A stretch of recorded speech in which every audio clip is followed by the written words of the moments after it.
Mick Jagger is the greatest thing in rock and roll ever.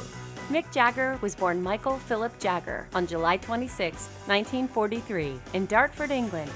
At 17, he attended the London School of Economics and reignited his primary school friendship with guitarist Keith Richards. Mick Jagger and Keith Richards are the key to the Rolling Stones, not just because they write or have written virtually all of the music, but their interaction as two individuals. That energy fires the band. After naming themselves after a Muddy Waters song, the Rolling Stones hit #1 on the British charts in 1964 with It's All Over Now, and again the following year with I Can't Get No Satisfaction. There are so many songs that could be considered the signature song for Mick Jagger and the Rolling Stones, but I think ultimately it's I Can't Get No Satisfaction. It just drips with attitude, it just drips with sex. You can hear his lips when you're listening to the song. In 1966, singer Marianne Faithfull left her husband for Mick Jagger, and the couple made headlines with their jet-set lifestyle. That same year, the Rolling Stones stormed the United States with their platinum-selling album, Aftermath. The Rolling Stones' album, Aftermath, launched the guys in the US. And the main reason for that is because the album was the first album that featured only songs written by Keith and Mick together. It was amazing.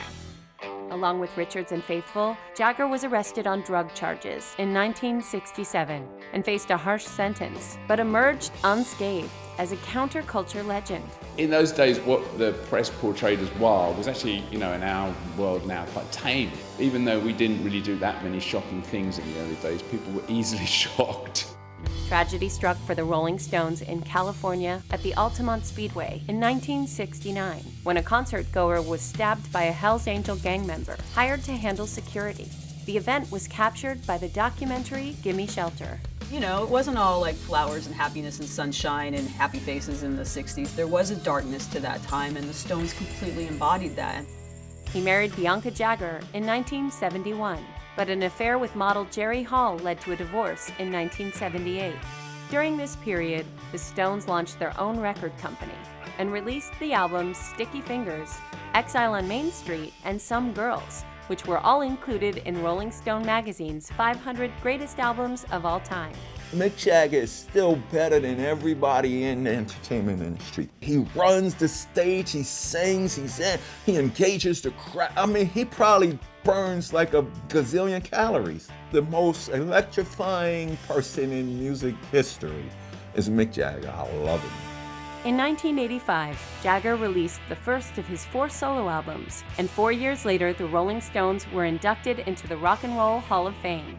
The band received their first 2 Grammys in 1995, and in 2003, Jagger was bestowed a knighthood. Mick Jagger has been able to remain popular for all these years because icons just don't come around that often. He's just an inspiration. After 5 decades, Jagger has helped his band sell more than 200 million albums. He has appeared on the cover of Rolling Stone 20 times. In 2012, he hosted the season finale of Saturday Night Live. Today, the name Mick Jagger still defines rock and roll. Nowadays, you got Kesha singing about Mick Jagger, you've got Maroon 5 singing about Mick Jagger. Jagger is almost like a brand. Very few people have ever had that thing like he has. He's got the moves like Jagger.